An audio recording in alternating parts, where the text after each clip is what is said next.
if we really think about what depression manifests, have lack of the ability to feel the pleasure, chronic fatigue, lack of concentration, and trouble with sleep. If you look at all these symptoms, they're all really manifestation of energy. There are 5 types of energetic depression imbalance. Depends on what negative emotion was triggered. It will cause different blockage of energy circulation. For example, if it triggered anger, resentment, frustration, it causes the trouble with the liver and gallbladder system. Another one is very common, is when people feel vulnerable and feeling lack of meaning and a purpose. It affects their heart. If you're able to, in some way, free this blockage, encourage a better energy flow, is this going to improve your relationships, do you think?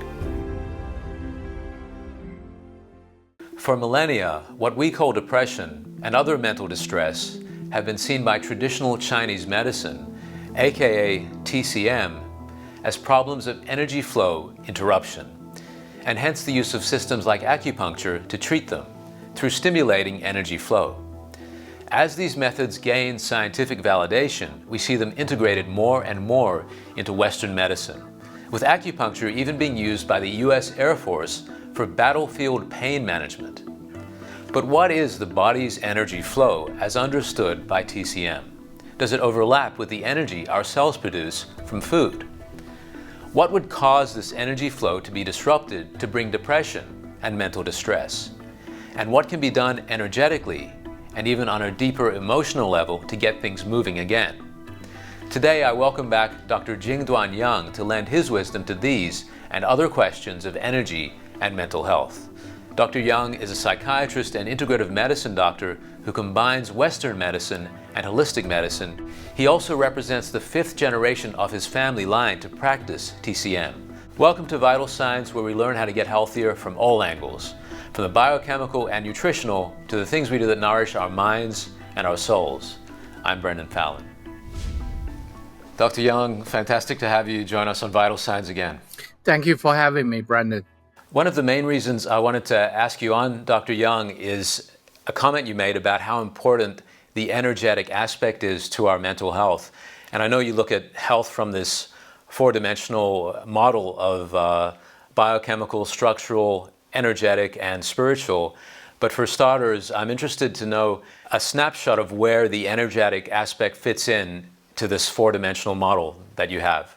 Thank you for the question. And if we really think about what depression is or what depression manifests, we can look at, decreased interests and have lack of the ability to feel the pleasure, and then the fatigue and the lack of concentration and change of appetite and trouble with sleep, and have some passive or active suicidal thoughts, and feeling shame and guilty and blaming self, and so on and so forth.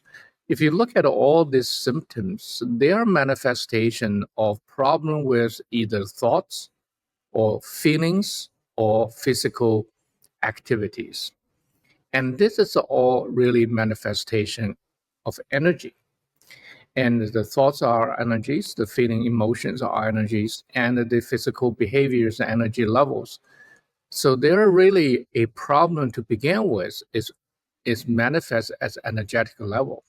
So when we are facing energetic problems, we have to understand that from the energetic level. Of course, the modern medicine started, relatively new, and it started by understanding human anatomy and the body structure, which is great, which is important that we understand how the human body is made of and materialistically. And the second is about chemistry. So we began to understand a lot of nuance of the biochemical ingredients and the biochemical process and what involved in the biochemical balance.